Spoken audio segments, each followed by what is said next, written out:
hope that you guys all had a lovely Christmas with your family. Ava, how was your Christmas? Good. Was Santa good to you? I like opening up presents. You liked opening presents? Yes.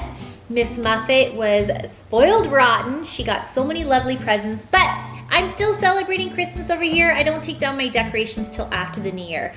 But now that we are ramping up into the new year, in today's video, I'm going to share with you my goal setting process. Last year going into 2021, I did not set goals for myself. I looked back and actually kind of like made a little bit of a gratitude list for myself of things that I was proud of myself that I accomplished or that I learned or that I conquered. Going into 22, I have a mindset that I really want growth for myself. Growth in all areas of my life. I'm feeling a little bit more focused, a little bit more motivated and inspired. So before I get into this video, if you're new to my channel, my name is Angela, and what's your name? Ava with an A. Ava with an A. Oh no. Ava with an A-V-A. Ava with an A-V-A. I like to do videos on all things about motherhood, family, and lifestyle, so make sure you guys click that subscribe button down below and let's get into this goal setting video.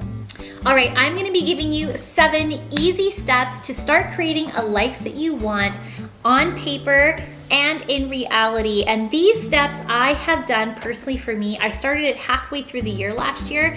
I kind of stumbled on this new process and I love it. It helps me remain positive. It helps me be grateful and thankful for what I already have and then focus in on the areas of my life that need a little bit more attention but with a positive outlook.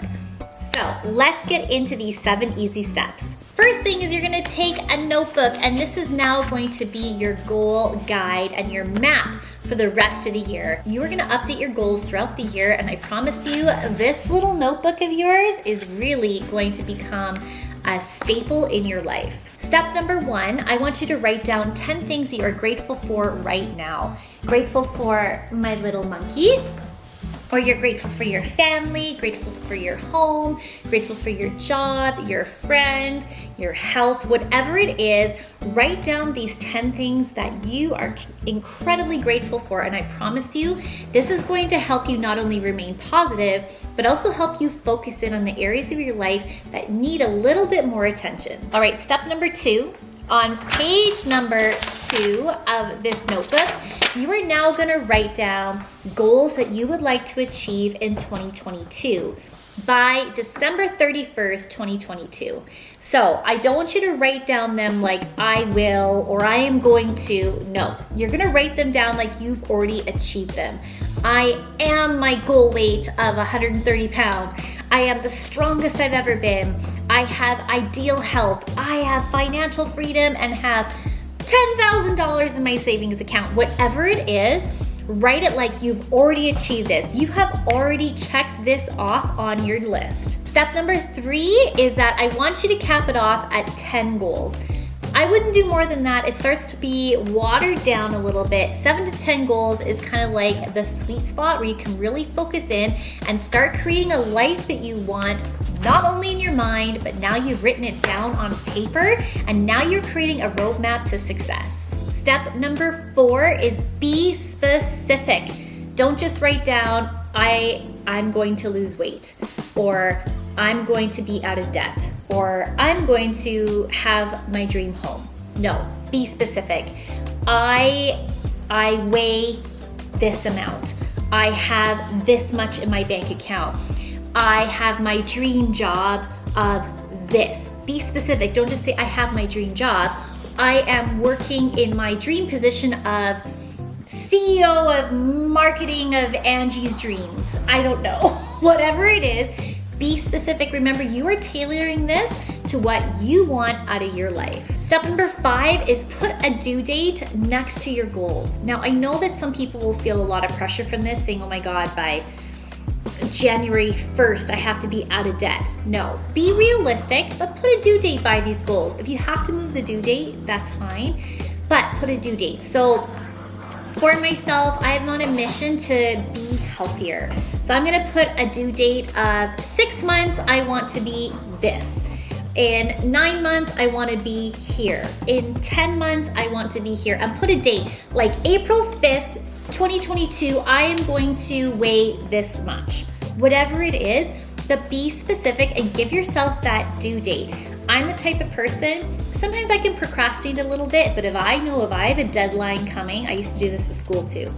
If I have a deadline coming, it's like an itch that I need to scratch. And I know that I need to pay closer attention to this and put more effort and energy into achieving that deadline. Step number 6. Now this is an important one. Think and act outside of your comfort zone. Don't set goals that you want to achieve that you know you can easily achieve.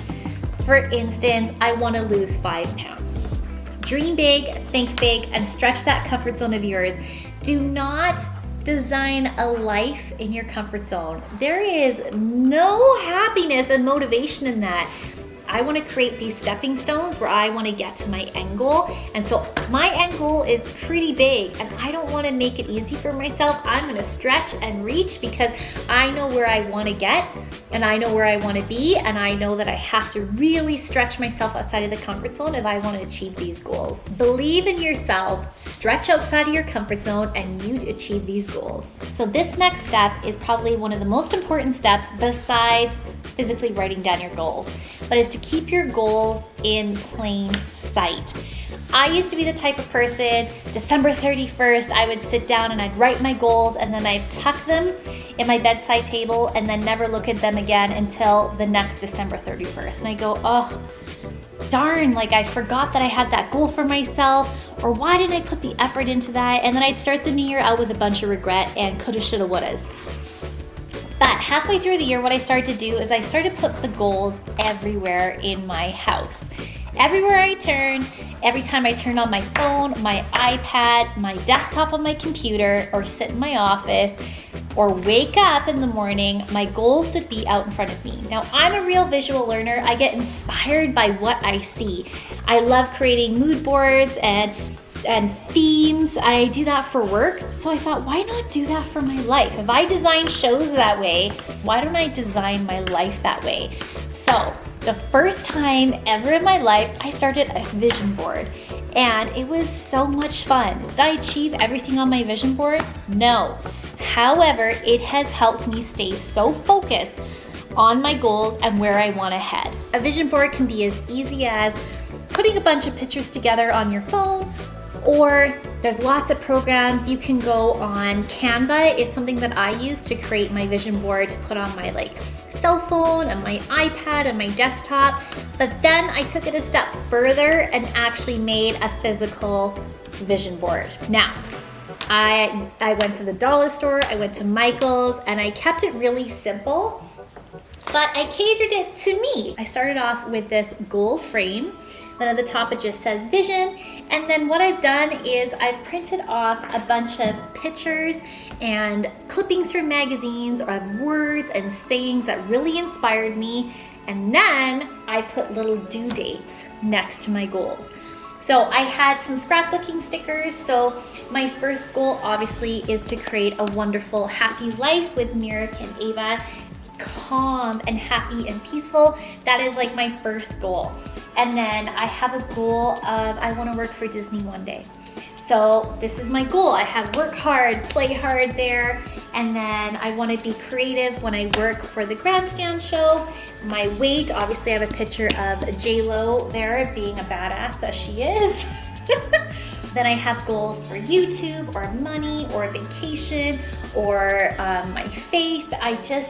My home as well. I put anything and everything on there, and my 10 goals are in front of me now. So this vision board is a little bit of a mix between business and personal life, but I keep that by my desk. And so every time when I'm sitting down at work, I always look up on my vision board before I start my meetings, before I start creating anything. It helps me to keep myself focused on the end game. And then too, every time I turn my cell phone on or I turn on my iPad or I open up my computer, I have some of the same pictures and some of the same goals right there in front of me. And it just helps me be excited about my life and be excited about waking up the next day and saying, okay, what's the next step I can do to help achieve working for Disney? Oh my God, that is something I'm going to achieve. I know I am, but I know it's gonna take a lot of hard work, and that's okay. I'm ready for the hard work. All right, guys, that is it for today's video. Let me know down in the comments below if you are going to practice these 7 steps, write some goals for yourself, design a life that you have been dreaming about, and take some action to achieve that. Ava, say Happy New Year. Happy New Year, everybody. Happy New Year, guys, and I'll see you in my next video. Bye.